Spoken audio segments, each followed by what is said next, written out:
What we're saying to all of you is that you are big dreamers and big creators, not small thinkers and mediocre creators.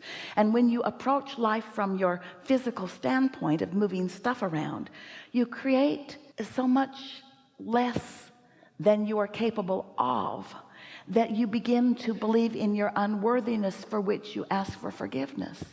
On the other hand, if you're dreaming and allowing yourself to hook in to the dreaming that your inner being has already accomplished on your behalf, then in your full connection, there is no unworthiness, there is no need for forgiveness, there is wholeness and clarity that just leads to one great idea and one great experience after another.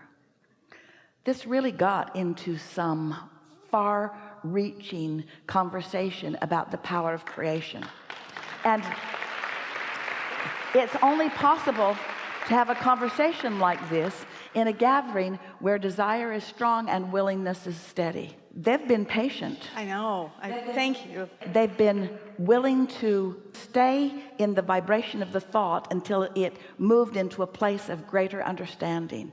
And that's what deliberate creation is.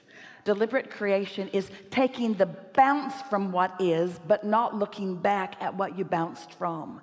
Deliberate creation is accepting that who you are right now is a byproduct of your culture and your heritage and your family and the way life touched you. And it is you as far as you have allowed yourself to demonstrate. But there's another part of you that you haven't introduced yourself to enough. There's another part of you who exists vibrationally over here in the vortex, that is light and free and sure and whole. To the extent that you've allowed yourself to manifest is a small comparison to the part of you that you've not yet allowed yourself to manifest. You following us? Yes. What's in your bank account is only what you've let in through your variation of unfocused thoughts. But the vibrational reality and your vibrational escrow contains so much more. And you have ready access to it if you can cling to what is a little less and dream what is a little more. So we're not actually asking you to form the dream, we're asking you to receive the dream.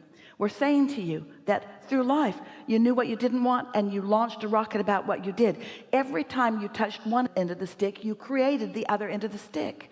And the other end of the stick is this vibrational reality that we are talking about, that is not just possibility and not only probability, it is absolute ability. In other words, it is for sure, for sure, for sure. If you have lived one end of the stick, you've created the other end of the stick. We just want you to turn your attention from that end of the stick and to this end of the stick.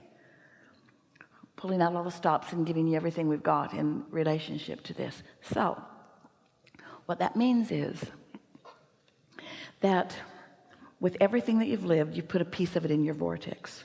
Everything that you've lived, you put another piece in the vortex. And your inner being has been there receiving it, becoming it, focusing on the whole of what it means, taking the pieces of the dream that you've put there, or the ingredients of the dream that you've been putting there, and seeing it as the whole of the dream that you've created, that you can't see, that your inner being can see. So now what we're suggesting is that if you can find one piece of that good feeling dream and use it as your focal point so that you activate, then you'll hook up, zoom, with your inner being who sees the whole thing, and then all manner of ideas and rendezvous and impulses and urges will begin to flow into your experience. And if you've ever had the exhilarating experience of talking with a master of anything, that's the way they describe their life to be. They're in this place, they sometimes call it just an open space, when an idea flows and they can feel the impact of that idea. And when they follow through on it, it's like heaven and earth.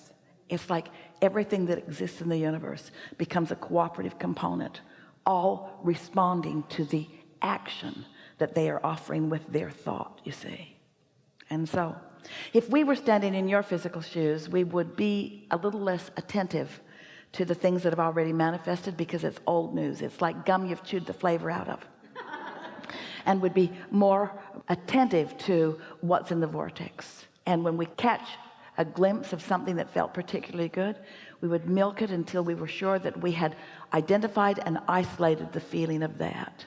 And then we would sit for as long as we can give ourselves permission to do, which we would encourage you to carve out larger and larger times. Do you ever remember just lying in the grass when you were a kid and just letting your mind go? That's what we're talking about. Being someplace where somebody won't interrupt you, where from that place of alignment that you know that you've accomplished because you can feel the power of it, you just let your mind take it. You let your mind be the receptacle for the thinking of your own inner being. You let your mind be the thinking receiving mechanism for the thoughts that the source within you thinks. You let yourself feel and hear and think. You let your mind translate, as Esther's is translating for us right now.